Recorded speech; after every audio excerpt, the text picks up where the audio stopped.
Okay, so I'm back from 30-ish hours of travel. It is now Thanksgiving Day 2023. Long travel day, didn't really sleep at all. Stayed up for like at least 30 hours and then I arrived at 5 a.m. So I forced myself to stay awake to kind of beat the jet lag, and that's worked well.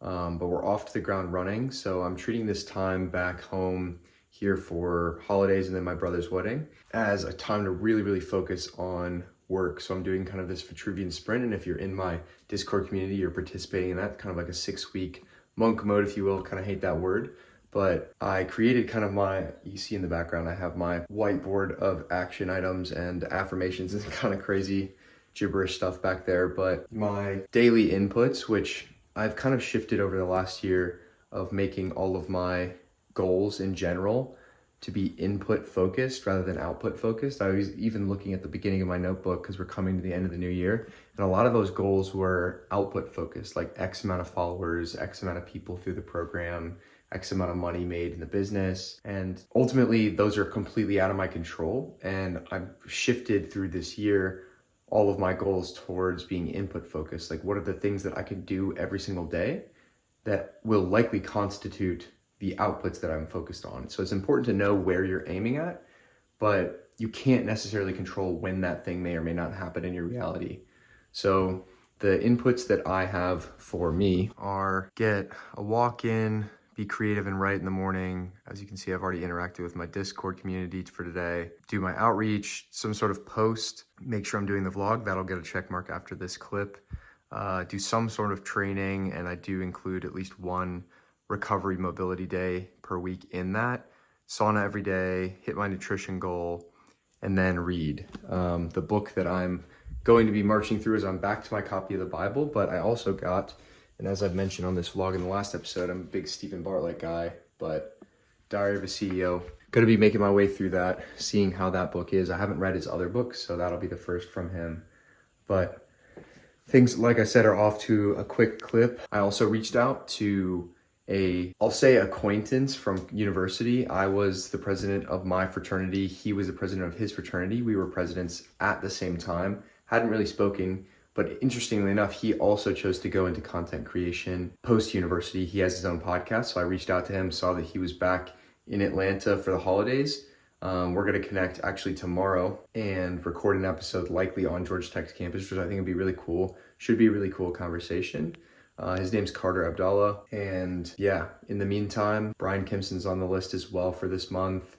Still trying to reach out and suss out Soulbra. It'll probably be a remote episode. It seems like he's not back in the States permanently anymore. But yeah, I've got my little daily checklist of stuff to do, doing some Christmas preparation. Speaking of which, printed this out this morning, but I am a huge advocate for giving gifts that are experiences, that are meaningful. I love doing like little things, and as I've mentioned before on this podcast, on my podcast, clip in now. This past March, my middle brother is getting married. Wild in of itself, still internalizing all of that. But I had always wanted to pay for my brother's honeymoons, like my younger brother's honeymoons, like as a gift to them. And as a percentage of my total net worth, it was an ignorant decision by all like X's and O's P&L sheets perspective. But I knew that he's only getting married once. I can only give this gift once.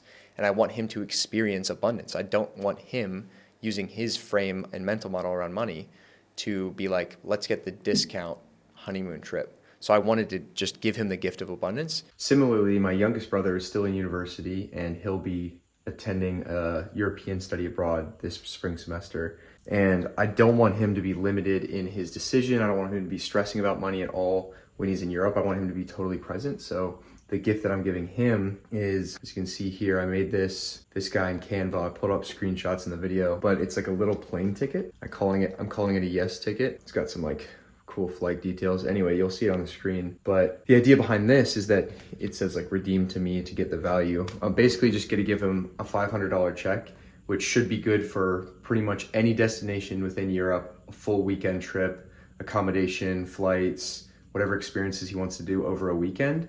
Because I don't want an opportunity to be presented to him where he's like, with a friend and they're like, hey, do you want to go to Luxembourg, or do you want to go to Switzerland, or do you want to go to Munich? And he's like, I'm running out of money, like I gotta be careful, X, Y, and Z. Like I just want him to be able to say yes, because he'll never be able to have that experience again. He can make the money back ad infinitum just like I can. So that's something that I think I don't show that to like signal like, oh, I'm spending money on my brother or whatever.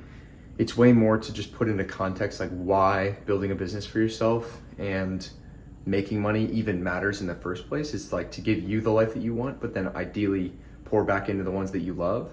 Like it's way more important than a watch. It's way more important than a fast car. And I think there's so many people in the online money space that are just obsessed with the flash. But like, not only does that feel better, but it's a cooler story, and I get to give him a memory that he'll keep for the rest of his life. So a bit of a side note, gotta attack some more morning work at the station, got the coffee going. Otherwise, later today is Thanksgiving. I'm playing a little Turkey Day football. Maybe I'll get a clip from that, but I will see you soon. It is now the next day. I'm about to head to Atlanta to meet up with Carter for the podcast, for the Backs of All Trade podcast. He's hosting me, and I'll get to show you around my college campus a little bit. And then I'm later, after that podcast, meeting up with Nolan for the first time, whose podcast I've appeared on before, the Tyro Experience. I appreciate you coming on, man. I appreciate you having me, bro. I'm excited for our conversation. We connected the other day on the phone, and I think there was a ton of shared interest, shared energy. Obviously, we discussed kind of the more esoteric, the synchronicity. So I think there's a lot of alignment here, and I'm excited to see what today turns into. Yeah, man. I want to start by saying thank you for what you put out, the message that you send via your podcast, your website, your socials. I think it's inspiring to me because it's in many ways what I hope to send as well. I think, like you mentioned, there's a lot of alignment. And I also think we need a lot more people sending whatever their message is, as long as it's authentic. It doesn't have to be exactly in alignment with yours or mine, but I think that we need more people that do that, and I think you're doing that, and I appreciate it. And I also want to thank you for the time that you put into it, because it's high quality stuff. Yeah, no, I appreciate that. It's kind of somewhat surreal to hear that sort of feedback, as I'm very much in the arena, as I say, alongside you and on the front end of my kind of quote unquote creator journey, just like yourself. So it is very weird to start hearing that kind of feedback. It's very kind of self-assuring, but I also would kind of echo back that it speaks to your open-mindedness and potentially character as well, that you take that as a green light as opposed to a red light. I think a lot of people could say and are easily deferred from entering any kind of space, but especially entrepreneurship, at the illusion of saturation. Oh, he's already doing it, or there's already so many people in that space. You mean another podcast, another self-development guy? Like, who do you think you are, the guru? Like, you've probably heard literally all of that and more, as I did when I was entering the space over a year and a half ago. But the proof is in the pudding, right? Like, I entered at that point when people were saying don't do it, and here I am still going. You're entering somewhere down the line, and you're finding success, and you will continue to find success as long as you stay consistent with it. Someone could start today. This could be the impetus for anyone. You could come to this podcast in 2 years, and it's probably still in like infinitely saturable space, both for good and bad reasons, but the world is extremely abundant. I choose to assume that as my perspective and frame, and I have yet to have that disproved, and I think the longer you hold that belief and intention, the more the world will reflect it back towards you. Really excited to meet him. It'll be the first time meeting in person. We grew up very close to each other, same graduating class, just didn't know each other. And then now through the advent of the internet and podcasting, we have found out that we both are in a very similar space, interested in a lot of similar stuff. So I will see you on the way to Atlanta, and then sit down with what should be a really excellent podcast with Carter.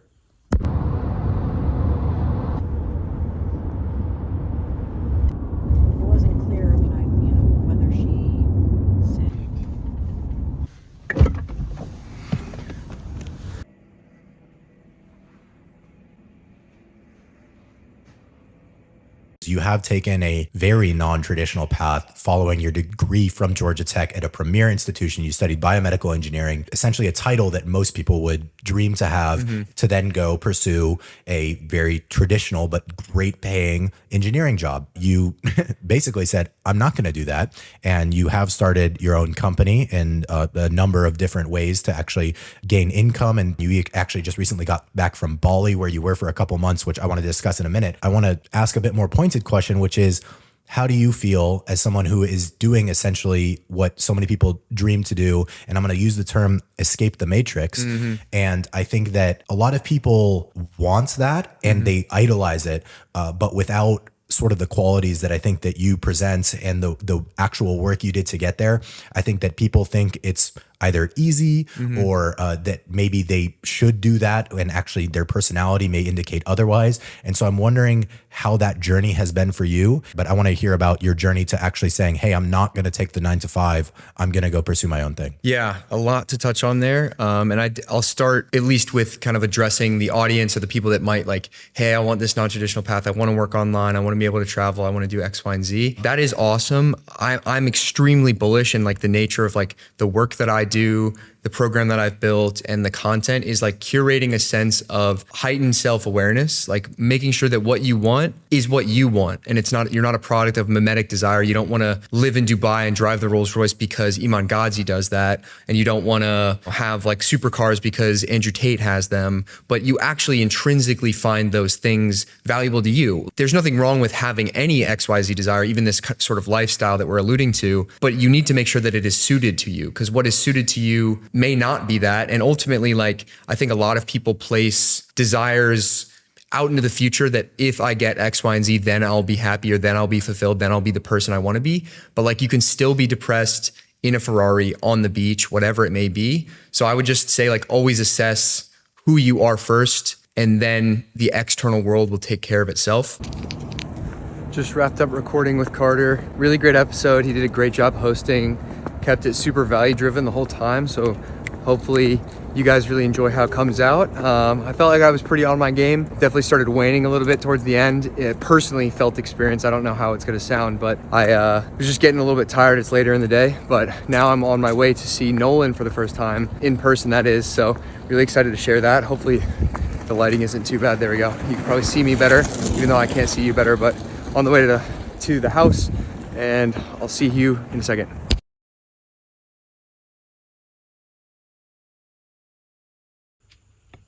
Okay, so as you can tell from the haircut and maybe other variables, some time has passed, but a few things to update on while I'm booking this flight, and I'll tell you some details on that specifically as well. So I've been hard at work. Obviously, a few weeks have passed. The last clip was going to see Nolan. We did hang out. It was cool to meet in person. And that is the first major update. So obviously was hoping to connect with Nolan and Ryan to see potentially about, Q1 housing situation potentially in the US. But what we came to discover is that each of us has our own kind of vertical of mission. Obviously all three of us are building podcasts in and of themselves, but separate businesses around that. So it just didn't make sense. We weren't able to align all of our own missions at this point in time. And what I realized personally is I was trying to kind of force things. And I think that in life in general, when you try to force things, it doesn't always turn out as well. And then I also think that if and when it's meant to happen for us to all be together under one roof, it will. So I'll continue supporting the boys from afar, and hopefully we'll be continuing to link up with them periodically along our journeys. Next up, I did a pod with Brian Kimpson, which you can see here. Let go of the old. I do agree with the assessment that kind of animalistic nature we're fighting against, that fear of judgment, don't want to be excluded from the tribe kind of thing, is a massive limiting factor. And we are in the holiday season right now, so there's a lot to be discussed around returning to potentially an environment that you've evolved out of, left intentionally in the past, people like that. I shared something on my Instagram story the other day because I'm similarly back visiting family, loved ones for the holiday season, and I was able to visit my previous university as well as fraternity. And even though it hasn't really been that long time-wise, it feels like I've lived kind of another lifetime since leaving. And it was a very surreal experience. Like I didn't place judgment on it or anyone there. I just tried to play, like you said, the observer. And it was really, really interesting. The Heraclitus quote, like you even kind of alluded to it, talking about meditation, but like no man goes to the same river twice because the man has changed and the river has changed. That fear of judgment of others is the thing that people allow to, whether they're conscious or unconscious of it enough, to stop them from chasing their dream, becoming the highest version of themselves.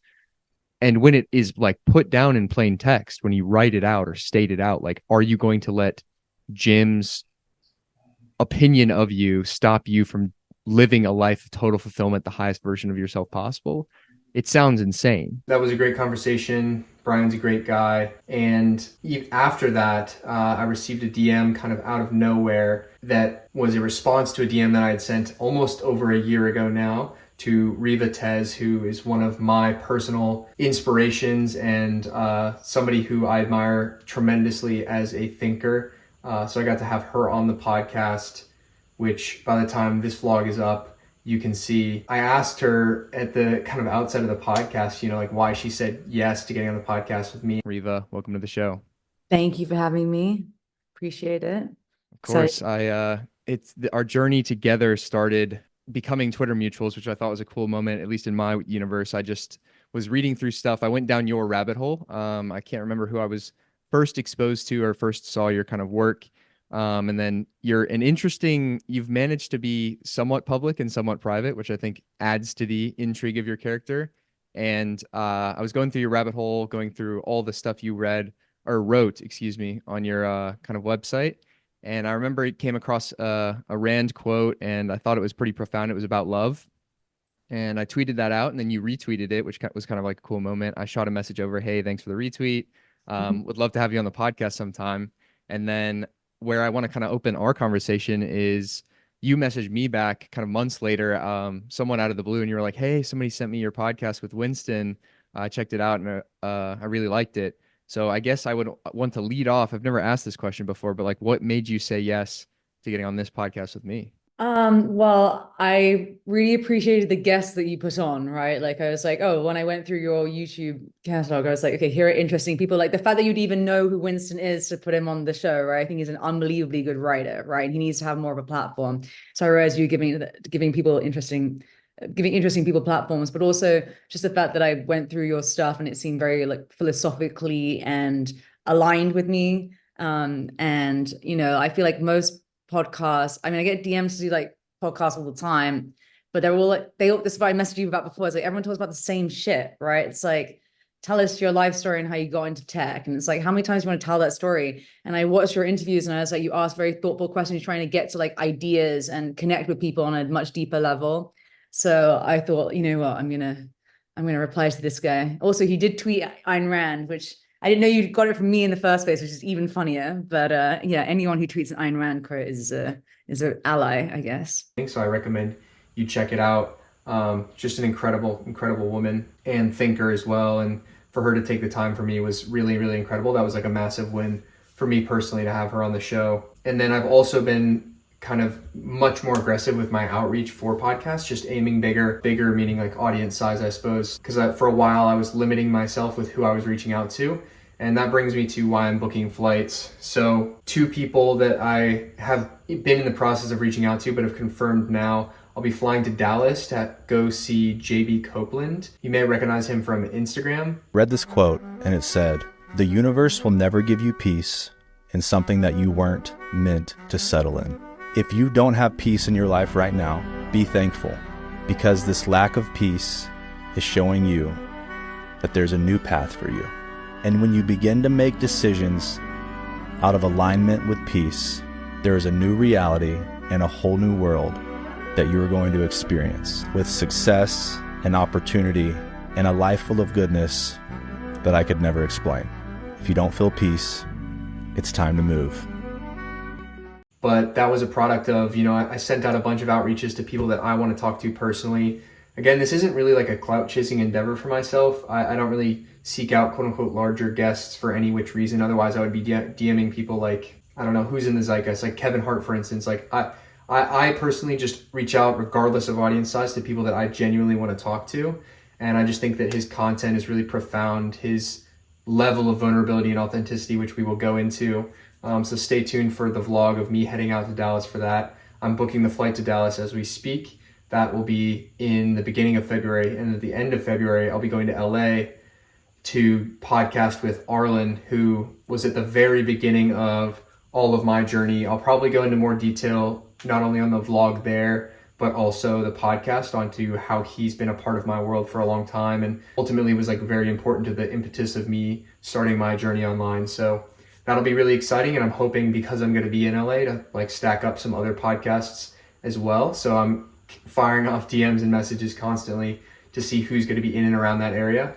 And really excited about the prospect of all that. As I mentioned towards the beginning of this vlog, I guess there's even more that's transpired, which I can continue to monologue on. Brother got married. It was a really amazing ceremony, really excited for him. Still surreal to have your younger brother be married. It's all still settling in, but it was really cool to be a part of it. Obviously honored to be one of the co-best men with my other brother, Michael, who I gave the yes ticket to, which I showed you guys. He's now in France. He just sent us pictures from his first weekend in Paris. And the next time I see him will be on this vlog. I have booked a ticket to Milan to meet him in Italy. We're doing a 10-day sprint all over Italy. That'll be pretty incredible, not only vlogging behind the scenes, but just an amazing little adventure with him. So that'll start kind of like a little bit of a Euro arc. I'm in the process of reaching out to creators in Europe to see if I can connect with anybody for not only vlog behind the scenes stuff, but also potentially some podcasts while I'm there. And then end goal ideally will be summer back in Bali. So we're gonna try to string together some wins for a little bit of a 2024 adventure, but that's some of the stuff on the docket. I know I also talked at the beginning of this vlog about like goal setting, and in this book is my 2024 notebook, but one of the goals that I wrote down and has literally already manifested within less than a month of the year beginning is travel for podcasts. I've never intentionally flown for a podcast yet, but it's already happening. So it goes to the power of the written word, the intention, dreaming and then believing in it, and then obviously taking the aligned action to make it happen. So really excited about all of that. Those are a lot of the major updates. I apologize that this vlog was less adventure packed. It was a lot of like preparation, getting work done, and going through a little bit of a winter, if you will. I think life comes in seasons for people. We go through them, and then nature reflects that as well. And winter is a time of stillness, quiet, reflection, and ultimately death for that spring rebirth. So that's kind of the period that I've just gone through over the past, November, December. Somewhat has been mentally challenging. Some of it has been positive, but all of that to say, we're coming into the spring, into the season of rebirth. Really excited. Excited to bring you guys along with me. Excited to continue to develop this vlog more consistently. I'm still massaging that and strengthening that muscle of picking the camera up and talking to it in this informal sort of setting. I'm really excited about that as a prospect, because I think that kind of content resonates deeply with people. And again, like documenting this process of what I'm building here is really cool. So I want to bring you in to more of that as well. Touch on areas that I've never touched on before, like relationships, making money, and all kinds of different stuff. So very excited to take all of that aligned action this 2024, bring you guys along with me. Subscribe if you're interested in any of the stuff I've mentioned just now, or any of the content you've gone back and binged on the YouTube channel. It is the year of the takeover. Going to be very aggressive with content, and honestly just giving my gift as best as possible. So every one of you that's along for the ride means the world to me. All that being said, I'll catch you guys on the next behind the scenes vlog in a week or two. Memento Mori. I'll talk to y'all later.